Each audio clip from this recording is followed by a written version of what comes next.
अस्सलामुअलैकुम, Asia 41 news के साथ मैं हूं आपकी मेजबान मुतरबा यूसुफ। खबर शामिल करते हैं शोरकोट से। हमारे ब्यूरो चीफ राना मोहम्मद शब्बीर के मुताबिक वजीर आला पंजाब सरदार उस्मान बुज़दार की हदायत पर पंजाब भर की तरह शोरकोट में भी असिस्टेंट कमिश्नर शोरकोट फजल अब्बास ने एक छत तले इंसाफ फराहम करने के लिए ऑफिस लैंड रिकॉर्ड शोरकोट के ऐलान में महाना रेवेन्यू अवामी खिदमत खुली कचहरी का इनेकाद किया, जिसमें तहसीलदार Shorkot Saadat Nawaz, assistant director land record Shorkot Mian Ghulam Hussain Kathia, नायब तहसीलदार Muhammad Afzal Saleem Bhutta, Qandeel Sajjad head clerk, AC office Shorkot वासिल बाकी नवीस, तहसील ऑफिस मोहम्मद जमान, मोहम्मद इरफान अजीज, गुलाम दस्तगीर,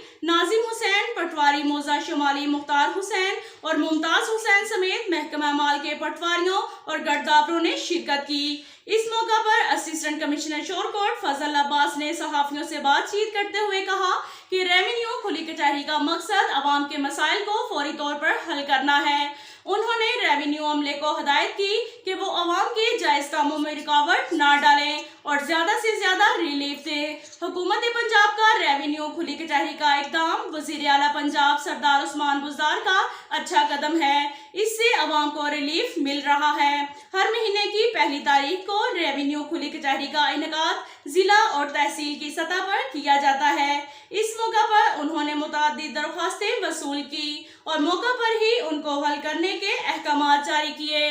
अब तक के लिए इतना ही काफी है। मिलते हैं अगले बुलेटिन में, हमारे साथ रहिएगा।